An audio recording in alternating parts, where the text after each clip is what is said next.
YouTube and Saber Forum. This is Lev, and today I'm going to review the Consular Hilt from Ultrasabers. It's the Qui-Gon Jinn inspired hilt. Now I'll just pop this up here and just show you guys. Just give it a quick spin.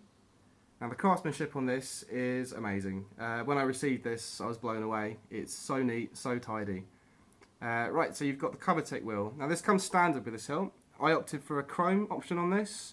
It was easy to do. I just popped it in the comments box during the order process and they popped it on there for me. Really simple. It was personal preference, but I wanted it to match the Shroud. It's a more sleek and subtle designed hilt, I think, compared to some of the other choices that you can get. And again, it was personal preference for me. I just wanted something that was kind of stylish but not too overboard. Okay. The hilt's also MHS compatible. You can swap out both the pommel and the emitter. This hilt is great for customization in that way. I wanted a saber that I could change the design in the future and give it a whole new feel without spending too much money again. And the hilt itself is comfortable. You've got the cover tick wheel, which is placed in a good position. For myself, I can put my hand just below it. If I hold it the other way around, I miss it entirely. And even while spinning, occasionally I've actually managed to sort of hold it just in between my fingers, and I've still found great comfort with that. The ridges on the shrouds, people have said that they can catch. I haven't found that at all.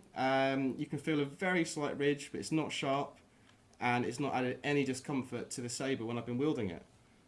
The switch, I opted for a standard chrome switch. I didn't get the illuminated one, but that was just personal preference. I've seen this hilt with illuminated switches and it looks pretty badass, but I just wanted something a little bit more simpler. So with this being MHS compatible, you can change out the pommel and the emitter.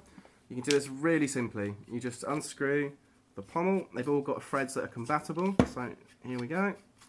I'll pop this one down like that just so you can see the vent pattern on this that lets the sound out. Okay, and then equally with the emitter, it's just an unscrew job. Now my blade plug's actually sat in this at the moment, nice and snug. That's the standard blade plug, which I purchased as a little extra. Okay, and then you've got the main part of the hilt itself. Now this shroud, it does come off. You need a different size Allen key, and it's sod's law that the size that I need has gone walkabout. So I can't show you the shroud coming off, but ultimately what it leaves you with is a nice black design hilt. So if you're feeling sort of more dark, you want to sort of have a sort of Sith style, then you can get a second lightsaber hilt design for free, just by a simple switch. I chose the V4 Obsidian soundboards. I highly recommend the V4. Having the option to have extra sound banks and store multiple sound fonts is amazing. I've had a load of fun with it. So you've got the soundboard itself. It's attached directly to the lithium-ion battery pack. You've got the two batteries on either side there. Now, they are really easy to pop out. A lot of people have concerns over damaging things. It's pretty sturdy. Now, as long as you take care, I can't really see a great deal of damage being done to this. You can opt for a recharge port. I didn't, but it was a cost thing. It's a lot more money. And I think considering the quality of how this is put together, I'm not too worried about any damage anytime soon. Now, on the board itself, you've got a mini USB port just here. This is where the cable is going to plug into your computer, and that's when you can transfer all your sound fonts over. It's really simple. And your speaker just attached there on the ends. Okay, when it comes to popping this thing back in, I've seen again some posts of people concerned over damaging the speaker. Now, the way I do it is just literally push around the edges. You don't need to put any pressure on the speaker itself. Just tuck it in just far enough so that you can access the threads with the pommel. And then you can actually use the pommel itself just to push that soundboard nice and snug back into the hilt, just like that. Okay, and then if I just pop the emitter just back on to the top like that, or in fact, the LED you can just see there, I'll show you that now. It just sits in the top, nice and snug. Now I won't turn it on and I won't blind you just yet, and I'm saving that. It's an awesome moment when this thing turns on, but we'll get to that. Right, so I'm just going to swap out the blade plug now for my heavy grade blades. So you just pop the Allen key into that. It's a little retention screw. Just give it a little untighten. The blade plug will then just slide out. I'll just show you that one properly now as well. It's just, there we go. Nothing interesting really with that. I've actually wrapped a little bit of tape, electrical tape, just around the bottom of my blade. Now it's a snug fit anyway into this hilt, okay? It's nice and tight, it doesn't wobble. I've done this just, again, it's preference to myself. Minimal damage to the blade. It does leave some little dents here and there if you over tighten it. And again, when I'm actually tightening the screw into the tape, I can feel it almost. It's hard to describe, but it does give me a slightly better indication of if I'm tightening this thing too much. So again, I'm just going to give it a little turn. That's just giving me enough resistance now, so I'll stop. And the blade is now attached, easy as that. Now I went for the Ultra Edge heavy grade blades. My previous sabers have an Ultra Edge standard blade and a medium grade. Now the standard blade and medium grade, we've done a lot of dueling with these, and they have held up really well. Both blades have got a few dents here and there, no bends, just small scratches, general wear and tear, and we've done a lot of dueling. I went for the heavy grade this time because I've got some Comic Cons coming up, and I can just see me doing a hell of a lot more dueling with these.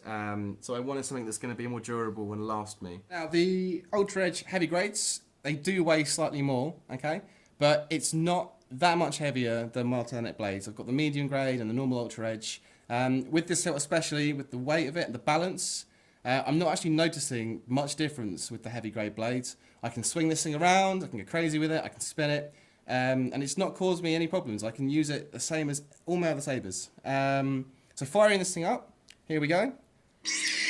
How awesome is that? Now the blade colour is Sunrider's Destiny. Let's pop it back down. Now I'm hoping that this shows up on camera okay for you guys. It's a turquoisey colour. I'd describe it as a sort of neutral and calm Jedi colour. It's a mix somewhere in between blue and green, and it's a really, really nice colour. If you want to be a little bit different, it's a good choice. Okay? So the saber font, I'm currently using the Luke Return of the Jedi font, which is made by Ninja Jesus on the Saber forum. So a shout out and thanks to you. It's an awesome font. I'm a big fan of Luke Skywalker. So you've got the swing sounds, clash sounds with the silver flash on clash, and then you've got lock up. Now to do lock up, you just tap the power switch just once. You'll see the blade flashing away, and then to stop lock up, just tap it again. Nice and simple. Okay, and then just power down. Really smart, really cool. And to change between the fonts, okay, now this is the Obsidian V4's sort of big feature that makes it worth the extra $10, okay? To change the fonts, you just hold down the power switch. I know there is good in you. And you get your boot sounds. You can cycle through the boot sounds just by tapping it once more. Okay, so you've got Obsidian, which is one of the default ones. Black Star. I'll just confirm on that one. So you hold it down again. Confirm. Get your confirmation, and then all of a sudden you've got a whole new sound font. Really quick and really easy to do. So different swings, different clashes, completely changes the saber again. Okay? Okay, one other thing I want to show you as well, as just another really awesome thing you can do with these sabers, okay? Some people on the forum have made some really, really cool fonts. That's quite a cool one. Gonna keep cycling. Almost there. This is worth the wait. Prepare yourself to join. This is worth the wait. Okay, these are some really cool fonts made by forum users. Mario. Okay, I love this. This this made my day when I found this. This one was made by Darth Kitsune on the Saber forum. Completely free to download. Check this out. Confirm. I just can't stress how cool this is.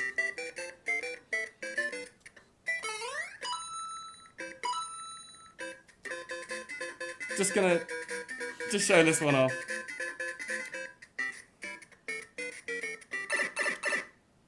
I mean, they are so fun, so awesome. Some of the fonts you can pick up, like the Mario one, it's so funny. It's awesome. Just a little conclusion. I've popped a few sabers next to this one, just for a comparison, really, as well. You've got the Sentinel LE V4 and a standard edition as well. We've done a few little modifications, leather grips and things to them, so they look a little bit different to how you might buy them. I'm hoping that you can see just some of the differences in blade colour here. You've got the green, you've got the Sunrider Destiny just in the middle, which is like honestly, it's a perfect in-between of these, and you've got the Arctic blue on the left. The saber's silent. I put it in silent mode. And another benefit, you can actually turn this thing into a silent saber as well. So if you're doing like videos and you don't want the sounds, you want to edit those in, you can use it exactly the same as a stunt saber. So the hilt, it looks great, it feels great, and it sounds great. It's affordable. I mean, Ultrasabers, I can't praise them enough. I was emailing them on Christmas Day because, you know, me being me, I was wanting to find out a lot of things about various sabers. I emailed them Christmas Day, and they actually replied to me within the hour. I was not expecting them to do that. So, you know, kudos to you guys. Really, really awesome. The addiction has begun, and I will be shopping with you again. So I hope that you found this review helpful. This is Lev from Saber Forum, so I will catch you later.